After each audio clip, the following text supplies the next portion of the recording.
This, boys and girls, is a first ride review of the new Bajaj Dominar 400. Back in 2014, when it was showcased in the Auto Expo, my jaw literally hit the floor in amazement, thinking an Indian manufacturer made such a beautiful bike. And now, 3 years later, I get to finally swing my legs over it and try to tame the beast. As soon as I got a call from Bajaj, I took my helmet and rushed to the nearest showroom. And boy, was I greeted with an amazing bike. All the 3 years of waiting to finally swing my leg over the beast and try to tame it. But sadly, all the hype disappeared as soon as I swung my leg over the bike.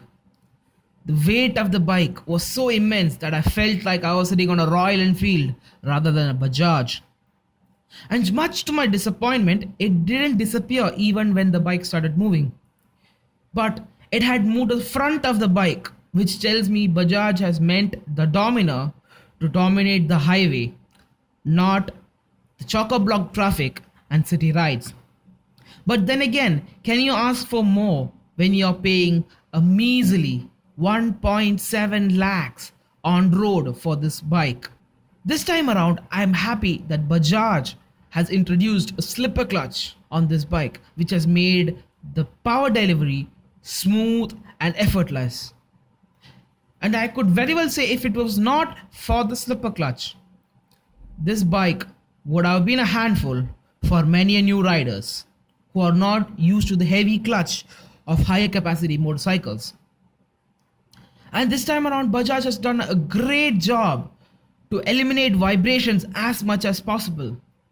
Although you feel a slight buzz around 4000 RPM that tingles your hands and foot pegs, that is all vibrations it produces.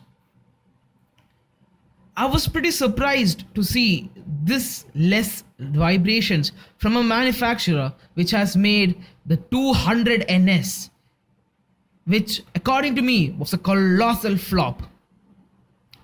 While riding this bike uphill, I felt the need to push this bike hard so that it could go fast. And I think Bajaj could have done with a bit more power on the lower end of the power band. Even though it has adopted the same engine from the Duke, which is a market leader in this segment till date, it didn't have the same level of response and behavior that you could expect. But then again, you could easily explain this by the whopping 30 kilograms of extra weight the Dominar has gained over the Duke 390.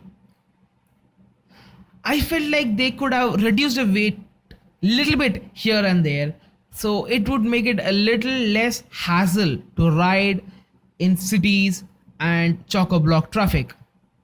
And as many people say, with great power comes great responsibility. With great acceleration comes great responsibility to brake in time.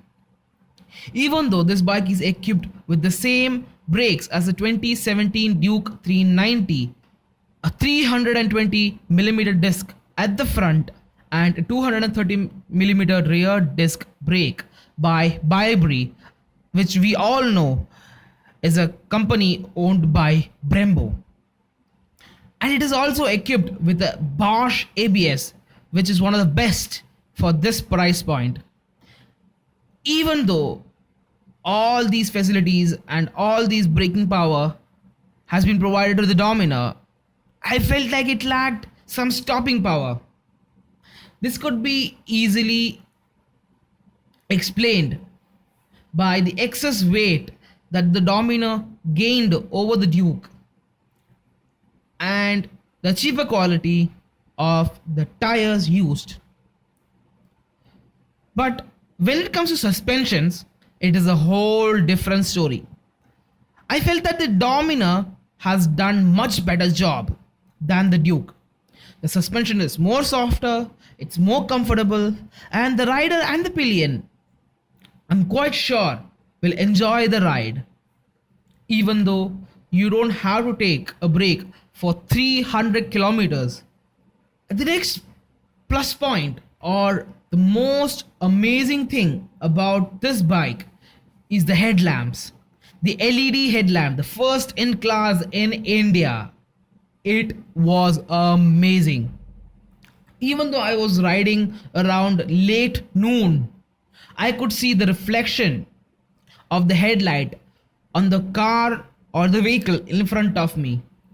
To conclude, I would say if you are planning to buy a motorcycle with higher capacity and you don't want to spend a lot of money on it, there is nothing better than Dominar to go for. As I said, with the range of over 300 kilometers, you could enjoy more of the highway than fuel station. But then again, Bajaj doesn't scream quality if you look at their past history of bikes. 220 Pulsar, 200 NS. So if I had to take the Bajaj Dominar as a worthy competitor, it will be only after 6 months in the proving ground of the Indian consumers.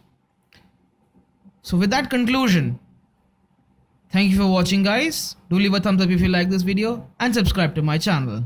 Take care. Bye bye.